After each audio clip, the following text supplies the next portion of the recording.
Welcome to Jana news. నేను మీ రజిత.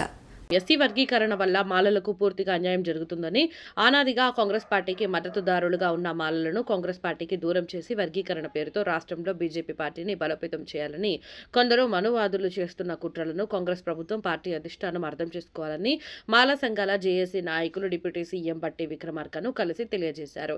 ఇటీవల అసెంబ్లీలో ప్రవేశపెట్టిన వర్గీకరణ బిల్లు పూర్తిగా అశాస్త్రీయంగా ఉందని తెలంగాణ రాష్ట్ర మాల సంఘాల జేఏసీ నాయకులు బేరా బాలకిషన్, జి చెన్నయ్య, చెరుకు రామచందర్, తాళపల్లి రవి, గురువుల వెంకటేశ్వర్లు, కోపోజు రమేష్లతో కూడిన ప్రతినిధుల బృందం తెలంగాణ సచివాలయంలో బట్టి విక్రమార్కతో ప్రత్యేకంగా సమావేశమై చర్చించారు. కాంగ్రెస్ పార్టీ మేనిఫెస్టోలో పెట్టిన విధంగా ఎస్సీలకు 18% రిజర్వేషన్ కల్పించాలని, వర్గీకరణ బిల్లును వెంటనే వెనుకకు తీసుకోవాలని మాలా సంఘాల నాయకులు ముక్తకంఠంతో బట్టి విక్రమార్కకు విజ్ఞప్తి చేశారు. తెలంగాణలో అత్యంత వెనుకబడిన మాల కులస్తులకు, ముఖ్యంగా నేతకాని, కాటికాపరి వృత్తి చేసే బ్యాగర్లకు అత్యంత ప్రాధాన్యత ఇవ్వాలని 341 ఆర్టికల్ ప్రకారం రాజ్యాంగ సవరణ ద్వారానే ఏదైనా చేయాలి, కానీ బ్లాక్మెయిల్ రాజకీయాలకు తలగొద్దని కోరారు.